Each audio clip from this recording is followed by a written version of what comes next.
Úvodné buly štvrťfinále súboja medzi Slovenskom a Kanadou vodené. Začal sa pre slovenských reprezentantov kľúčový zápas na mestrovstvá sveta.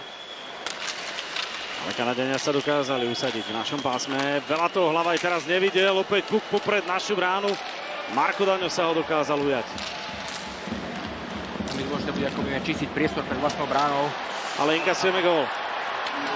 Inkasujeme ho z hokejky Jordana McKenna. Gól tohto štvrťfinálového súboja. A tu vidíme, Kanadiania veľmi rýchlo otočili hru. Náš obranca bol statický, naopak Kanadian. Dragila. Sme pod tlakom Kanadianov, ktorí sú nasťahovaní v našom útočnom pásme. Respektíve v našom obranom. A inkasujeme po druhýkrát. Nie je to dobrý úvod. A sme veľmi pasívni.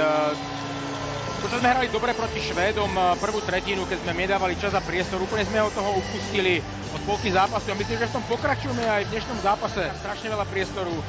Neskoro dostupujeme hráčom. Majú čas, aj teraz to vidíme od modrej čiary. Obranca mal čas na to, aby si zamiešal, zamieril. Nikto...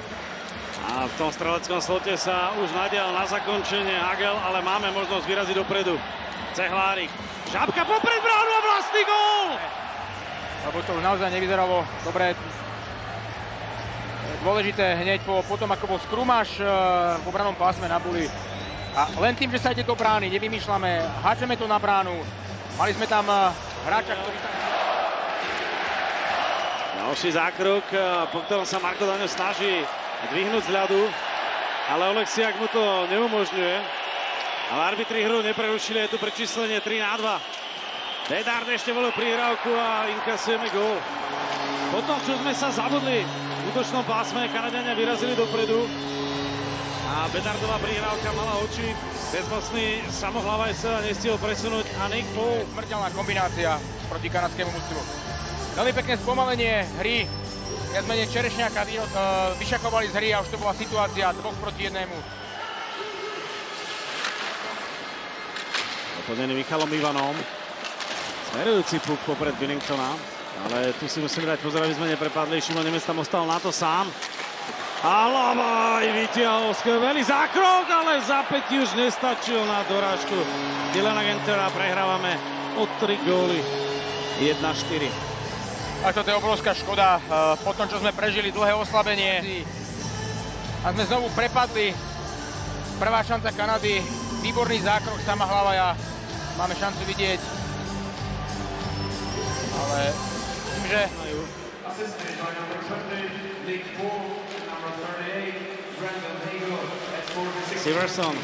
Siversonov pokus a dorážka, ktorá... Striedanie po tom, čo sme ubránili 4-minútové oslabenie, bolo dôležité.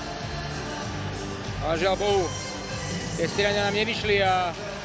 Tavares.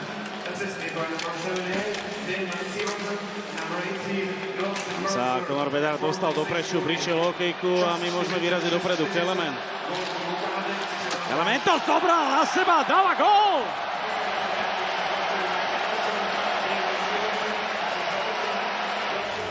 Prázdnu bránu, ale teraz znovu jednoducho. Prešiel modrú čiaru, nevymýšľal, vystrelil. Možno tam bol aj nejaký teč. Po ňom Nemec, Hudáček.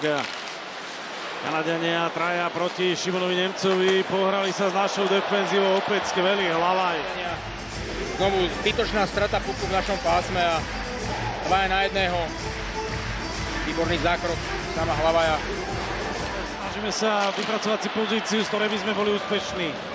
Ani Slávkovský teraz nedokázal prestreliť pred ním prvého stojacieho hráča. Šimon Nemec, otvorený priestor, Hudáček, gól! Volil tú prihrávku na Libora Hudáčka, čo je podstatné, Libor Hudáček hneď. Šimon Nemec neodohral puk ideálne, 52 sekúnd a puk končí v našej bráne. Kontrolovala priebeh záveru tretej tretiny. To bol nádherný lob.